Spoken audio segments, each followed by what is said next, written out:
Hey everyone, and welcome to Sound Saga, where we unearth the sounds that shaped the world, but sometimes fall through the cracks. Today, we're tracing the wild, winding path of Talk Talk, who began as glossy 80s chart toppers and wound up as the architects of something otherworldly. Led by the enigmatic Mark Hollis, they pivoted from synth-pop hits to haunting soundscapes that influenced Radiohead's introspective haze and Sigur Ros's ethereal swells. Grab your headphones. This tale is equal parts pop dazzle and defiant rebellion. Let's dig into their story.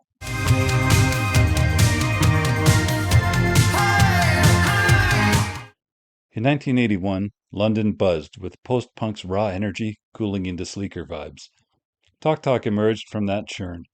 Mark Hollis, a wiry frontman who had fronted the short-lived punk outfit The Reaction, where he recorded a gritty single called Talk Talk Talk Talk in 1977,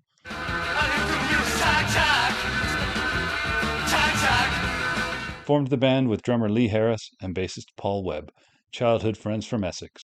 Keyboardist Simon Brunner rounded out the quartet. EMI signed them swiftly, sensing a rival to Duran Duran's new romantic polish. Their debut, The Party's Over, hit shelves in 1982 like a burst of glitter. Its angular synths and Hollis's brooding voice carried a restless edge, shaped by his brother Ed, a DJ and manager who introduced him to eclectic sounds: Can's krautrock pulse, Otis Redding's soul grit. The title track, a cynical jab at fleeting romance, captured that tension.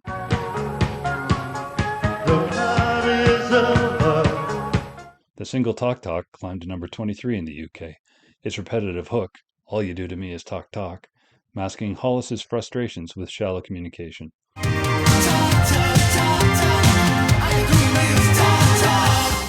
Fans embraced the sheen, but Hollis already sought deeper waters. The band toured small venues, their live sets tighter than the era's typical synth excess. Yet Hollis's discomfort with fame surfaced early. He often retreated backstage, dodging adoring crowds.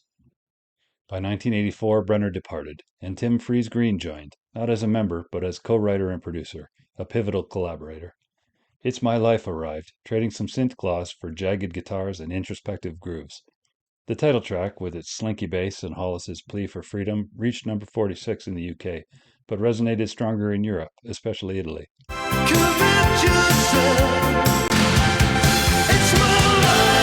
Such a Shame, inspired by Luke Reinhardt's novel The Dice Man, a tale of a psychiatrist letting dice rolls dictate his life's choices, cracked top tens abroad. Its nervy guitars and urgent vocals, with lyrics like "The dice decide my fate, that's a shame," channeled Hollis's fascination with chance's allure and its moral risks, a nod to the book's chaotic philosophy. EMI celebrated rising sales and packed tours, but Hollis recoiled. An oft-repeated tale from their 1984 Genesis support slot paints Hollis weaving through fans' fervor, perhaps dodging thrown tokens, grumbling about pop's ridiculous spectacle. Freeze-Green, meanwhile, urged Hollis towards rawer sounds, planting seeds for their rebellion. Imagine hitting the charts but hating the spotlight. That was Talk Talk's spark. Fame felt like a cage. Mark Hollis wasn't chasing stardom, he was dismantling it. Stick around, their story got ever more gloriously offbeat. In 1986, The Color of Spring marked Talk Talk's commercial peak, hitting number 8 in the UK and earning gold status. Synths faded, organic textures, guitars, organs, harmonicas, took center stage. Hollis recruited guests like harmonica player Mark Feltham and Traffic's Steve Winwood, whose soulful organ elevated tracks like Living in Another World. That song, a 7-minute spiral of doubt and defiance, showcased Hollis's growing obsession with dynamics.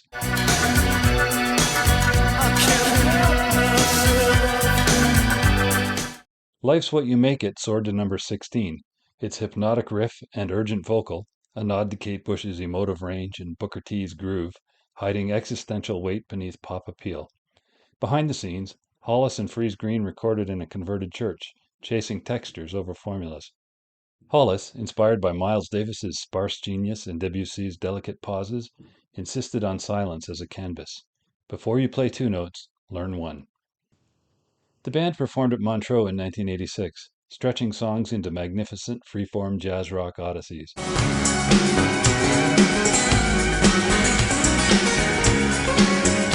That performance was their last. Hollis found recreating albums live to be a hollow pursuit.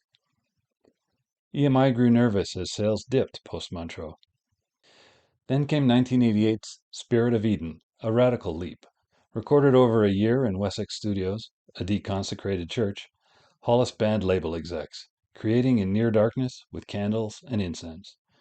He and Freeze Green, joined by Harris and Webb, invited 12 musicians, oboists, bassoonists, a cathedral choir. They improvised for hours, layering tapes, then carved 6 tracks from the chaos. The result was no pop album, but a sonic cathedral. Jazz drifts, ambient silences, rock's raw pulse. The rainbow unfolded over 9 minutes, a pastoral sigh. I Believe in You mourned Hollis's brother Ed, lost to heroin, its choral swell aching with loss. Critics praised its bravery. Fan opinion was divided, some embracing the bold shift, others baffled by its rejection of pop's sheen, and sales plummeted. EMI's attempt to remix it for radio sparked a lawsuit. Hollis won, securing a £2 million Polydor deal for 2 albums, free from meddling. Spirit of Eden wasn't just music, it was a rebellion against expectation. Hollis turned a pop band into a spectral force, and birthed post-rock in the process.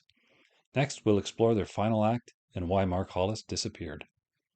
In 1991, bassist Paul Webb left after clashing with Hollis's uncompromising vision. Hollis, Harris, and Freeze Green retreated to Wessex for Laughingstock, their most austere work. Recorded in darkness over months, they distilled endless jams into 6 tracks. Mirror Man crept like a dub-laced requiem. Ascension Day surged into soulful euphoria, only to crash into silence. After the Flood was The Heart, a 10-minute organ dirge where Hollis faced grief head-on, singing, "Turn My Face to the Floor."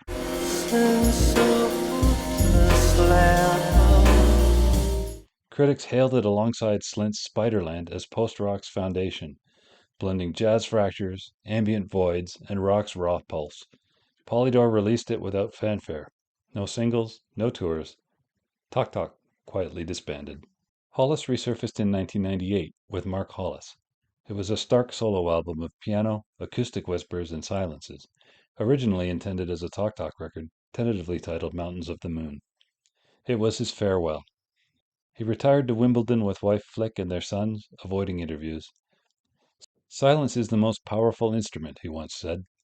His death in 2019 at 64, from cancer, closed the chapter. Celebrity deaths don't usually hit me too hard. It's sad, but not personal for me. For some reason, the loss of Mark Hollis was an exception that put a bad knot in my stomach. I bet I'm not alone in that feeling. Mark is gone, but his legacy lives on.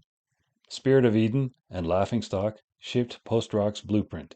Glacial builds, emotional rawness, inspiring Tortoise's instrumental sprawl, Bark Psychosis's cinematic haze, Godspeed You Black Emperor's crescendos. Radiohead's Tom York cited Hollis's punk spirit. Elbow's Guy Garvey called Eden a sacred text. Trip-hop acts like Portishead and Electronica's M83 echoed its intimacy. A 2019 Royal Festival Hall tribute concert and a 2020 documentary, In a Silent Way, cemented Talk Talk's cult status. Hollis's mantra, "Restriction breeds invention," still guides artists who dare to strip music bare, leaving a void that pulls creators into its orbit. Mark Hollis didn't just craft songs, he sculpted silence, space, and soul. From pop hooks to sonic voids, Talk Talk rewrote what music could be. If this story hit you, please click like and subscribe for more music stories. And let me know in the comments, what's your favorite Talk Talk era? Is it the undeniably catchy early work, or the groundbreaking roots of post-rock? Give Spirit of Eden a spin tonight and let it haunt you. Thanks for watching, and I'll see you in the echoes.